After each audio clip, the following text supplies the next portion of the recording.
وَنُنَزِّلُ مِنَ الْقُرْآنِ مَا هُوَ شِفَاءٌ.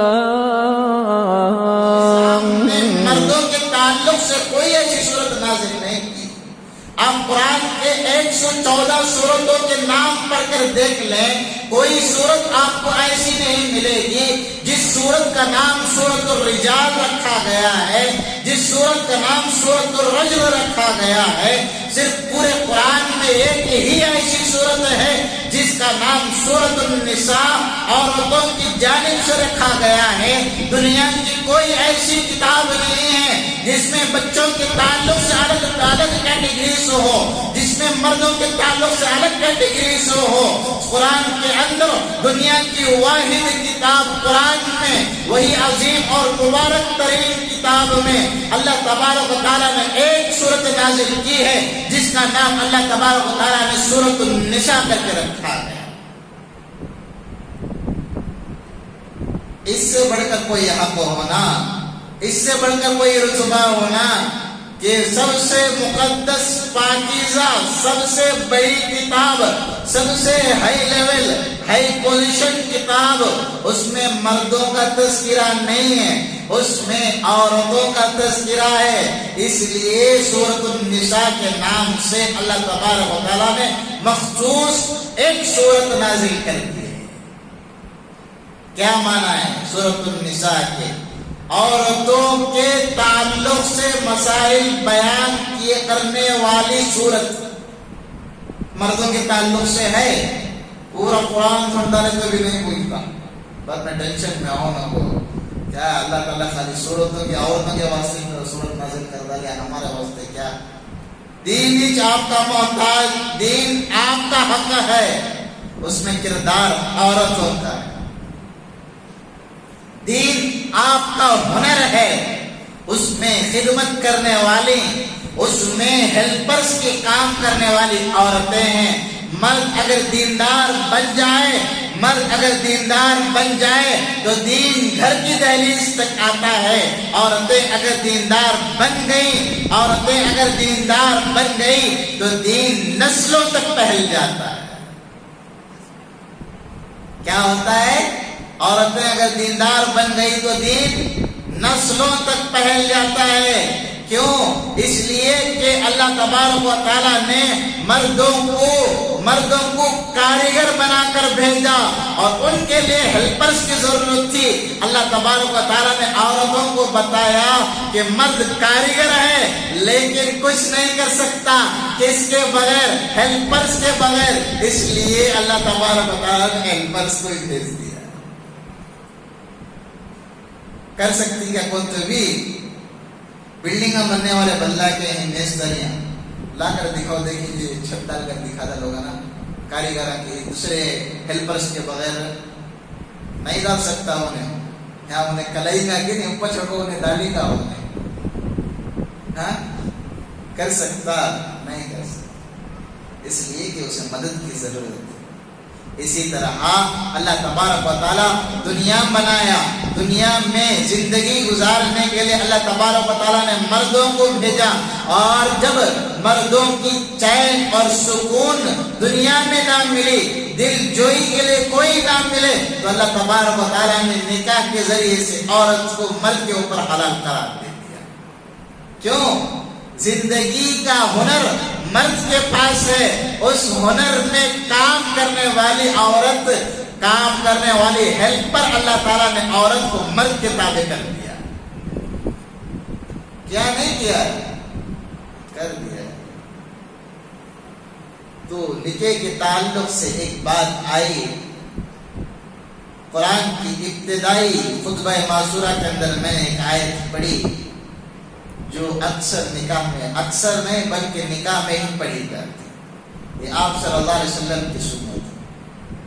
اچھا، نکاح کے تعلق سے بات آ گئی تو دو چار مسائل میں عرض کر دیتا ہوں، ذہن میں آ گیا مسئلہ. اور ایک صاحب مجھے سوال بھی کیے تھے کچھ مہینوں پہلے، یہاں نہیں کہیں اور سے سوال کیے تھے مجھے فون کر کے کہ حضرت کیا نکاح جو کرواتے ہیں مسجد میں حضرت تو کیا نکاح سے پہلے جو خطبہ پڑھا جاتا ہے کیا وہ خطبہ فرض ہے یا واجب ہے؟ میں نے کہا کہ یہ خطبہ سنت ہے. تو انہوں نے سوال کیا کہ حضرت کیا خطبے کے بغیر بھی نکاح ہو جاتا؟ میں نے کہا کہ ہاں خطبے کے بغیر بھی نکاح ہو جاتا. وہ کیسے؟ وہ ایسے کہ نکاح کے لیے کیا چیزیں ضروری ہیں. اب آپ کپڑے پہن رہے ہیں, کپڑے پہننے کے لیے کیا چیز وہ ہونا؟ بتاؤ, کپڑے پہننے کے لیے کیا چیز وہ ہونا؟ بدن کا ہونا ضروری ہے. بغیر بدن کے کیا دیوار کو کپڑے لے جا کر پہناتے؟ بغیر بدن کے کپڑے کسی دیوار کو پہنا سکتے؟ نہیں پہنا سکتے. اسی طرح نکاح میں 2 گواہ, 1 وکیل ہونا ضروری ہے. ان کے بغیر نکاح نہیں ہوتا. یہ بھی ہو گئے تو لڑکا ہونا شرط ہے. لڑکا نہیں ہو تو بھی نکاح نہیں ہوتا. سمجھ میں آئے گا کتنی آسان ہے دیکھو شریعت. خطبہ کہیں پڑھتی؟ خطبہ نکاح میں برکت کے لیے پڑھا جاتا ہے. اگر کہیں پر گلیوں میں, کھیڑے گاؤں میں اگر کوئی نکاح پڑھانے والے نہ ہو, ایسی جگہ پر اگر بغیر نکاح کے 2 گواہ ہیں, وکیل ہیں, سامنے بیٹھے ہیں, نوشا صاحب سامنے بیٹھے ہیں, اور وکیلوں سے پوچھا, نوشا سے پوچھا آپ اتنے مہر میں آپ کا نکاح پڑھوایا جا رہا ہے, خدا کی بیٹی کا ہاتھ آپ کے ہاتھ میں دیا جا رہا ہے, اور کیا آپ نے ان کو قبول کیا ہے؟ لڑکے نے کہا میں نے قبول کیا. گواہوں کو پوچھا کیا آپ اس نکاح کی گواہی دے رہے ہیں؟ گواہ نے کہا کہ ہم گواہی دیتے ہیں. تو ہو گیا نکاح. چلو سبحان اللہ. خطبہ سنت ہے, فرض یا واجب نہیں. سمجھ میں آیا؟ اچھا, اس میں اور ایک مسئلہ ہے. کیا مسئلہ؟ لڑکا انڈیا میں ہے, لڑکی سعودی عرب میں ہے, بات چیت چل رہی دونوں کی. ادھر بھی گواہ راضی ہے, ادھر بھی گواہ تیار ہے, لیکن آنے جانے کے عرصے درمیان میں کرونا آ گیا تھا. کیا آ گیا تھا؟ کرونا آ گیا تھا. اب یہ رونا کو دور کرنا, درمیان میں نکاح کا بھی مسئلہ ہے, کیا کرنا؟ سب کو ڈیٹ سنا ڈالی. اب لڑکی وہاں سے آ سکتی نہیں, کیا کرنا؟ کیا بھی کرو ان کو, خالی فون کرو لڑکی کو سامنے, دیکھ ماں تیرا نکاح فلاں لڑکی کے ساتھ کرا رہی, کیا تو راضی ہے کیا؟ الحمدللہ میں خوش ہوں, قبول ہوں کر ڈالی کر کو بول ڈالی. تو وہاں سے ان کی جو گواہ رہتی ان کو پوچھنا کیا بھائی تم اس کی گواہی دے رہی کیا؟ ہاں بھائی میں گواہی دے رہی. ادھر سے لڑکے کو تمہیں قبول ہے کیا؟ جی ہاں قبول ہے. پھر اس کے بعد جو ہے لڑکے کی جانب سے کوئی گواہ ہے, انہوں بول ڈالے ہاں میں بھی اس کی گواہی دے رہا ہوں, نکاح ہو گیا. پھر اس کے بعد کرونا گرونا جو ہے پورا ختم ہو جائے, بس جا کو کھانے کو آ جاؤ, نکاح بیوی کو لے کر آ جاؤ. اتنا نکاح کیا بھی زیادہ بھاری نہیں ہے. آج ہمیں کیا کرتے, شادی ماہانہ بک کرنے کو 1 مہینہ پہلے, سالہ پہلے, مہینے پہلے, وارم بھر پہلے. نکاح کی اتنی تیاری ہے کہ کب کی تاریخ فکس ہے, نکاح کب ہونا ہے تاریخ فکس ہے, مہینہ فکس ہے. اس کے لیے سالوں بھر پہلے, مہینوں پہلے اس کی تیاری کی جا رہی ہے. میرے دوستوں, موت کی کوئی گارنٹی نہیں ہے, کوئی ڈیٹ فکس نہیں ہے, کتنے سالوں بعد آئے گی فکس نہیں ہے, کتنے مہینوں بعد آئے گی فکس نہیں ہے, کتنے دنوں بعد آئے گی فکس نہیں ہے, کس تاریخ کو آئے گی فکس نہیں ہے. موت کی کوئی تیاری نہیں ہے, لیکن نکاح کی تیاری. ایک بہت بڑا حادثہ پیش آیا, یہ حادثہ بتا کر اپنی بات کو ختم کرتا ہوں. حادثہ یہ پیش آیا, ایک مرتبہ ہمارے دارالعلوم شاہ ولی اللہ کے قریب میں ایک نوجوان رہتا تھا. شاہ ولی اللہ معلوم کہاں ہے؟ امریکہ کے بازو میں نہیں, کنی روڈ میں. وہاں پر مدرسے کے قریب میں ایک نوجوان رہتا تھا.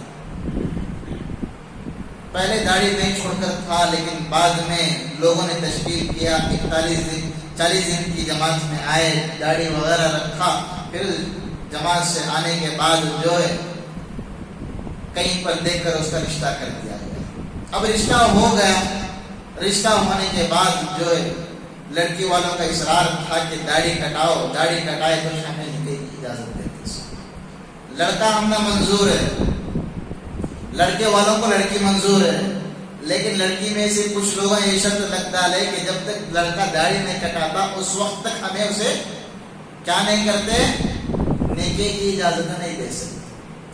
پھر بعد میں ہوا یہ کہ یہی تو میں چلتا تھا، لیکن آخر میں ہوا ایسا کہ لڑکا جو ہے راضی ہو گیا داڑھی کے اوپر ہی، اور جو مخالفین تھے انہوں نے بھی چلو کیا کرتی ہیں، اب لڑکا مان رہا نہیں ہماری بیٹی کو بھی نکاح کرنا، اب سب جگہ بات پہلا داری اتنے تاریخ کو اتنے مہینے میں اتنے سال کے بعد نکاح ہے بول کر سب تیاریاں ہو گئیں، سب جا کارڈ بھی پاڑ ڈالی۔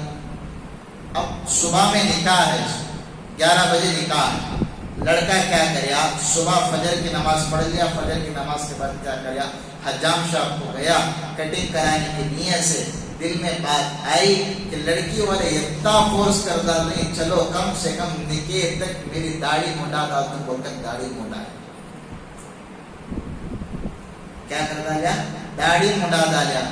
داڑھی منڈا کو جیسے ہی گھر کے اندر آنا تھا، دہلیز کی چوکھٹ کا ٹھوکر لگ کر گرا تو انتقال ہو گیا۔ اس سے پہلے کی حالت میں اگر انتقال ہوتا تو مسلمان کو اللہ کے نبی کی دیدار ہوتی، اور اس کے بعد جو ہے نکاح کی شوق میں داڑھی کو منڈایا تو اللہ کے نبی کی دیدار تو دور کے افسوس کرنے پر مجبور۔ میرے دوستوں، موت کی کوئی گارنٹی نہیں ہے، موت سے پہلے موت کی تیاری کریں نا سبھی انشاءاللہ۔ اللہ ہم تمام کو عمل کرنے کی توفیق عطا فرمائے۔ کل انشاءاللہ العزیز ایک تو نکاح کتنے کرنا مسلمان کے اوپر جائز ہے، اسی صورت کے اندر وہ تفسیر ہے۔ خوش ہو جائے نوجوان ہمارے نکاح کا بولتے ہی سلینڈر کے ریٹ ہم سنے، کب تو بھی خطیبر کے ریٹ ہم سنے، ایسی حالت میں نکاح کرتے سو کتنے نکاح کرنا ہے انشاءاللہ شریعت کے دائرے میں اس کا جواب لے کر حاضر ہوتا ہوں۔ پھر اس کے علاوہ جو ہے اگر 2-4 نکاح کر لیے تو کیا انداز سے اس کی زندگی گزارنا۔ اشرف علی تھانوی رحمۃ اللہ علیہ کا ایک قول ہے کہ ایک مرتبہ ان کے پاس واقعہ ہے کہ ان کے پاس ان کا ایک چاہنے والا 2 تربوزاں لے کر آیا، تو حضرت کیا کرے، دونوں تربوزوں کو کاٹے، آدھا آدھا کر ڈالے، اس میں کا آدھا حصہ اس میں کا آدھا حصہ ایک بیوی کے پاس، پھر اس میں کا آدھا حصہ اس میں کا آدھا حصہ ایک بیوی کے پاس بھیجے۔ یہ کس لیے بھیجے، یہ انصاف کیوں کیے تھے، یہ تمام سوالات کے جوابات انشاءاللہ لے کر کل حاضر ہوتا ہوں۔ تب تک کے لیے دعا کریں کہ اللہ تعالیٰ تمام کو عمل کرنے کی توفیق عطا فرمائے۔ آمین۔ وآخر الدعوانا الحمدللہ رب العالمین۔ السلام علیکم۔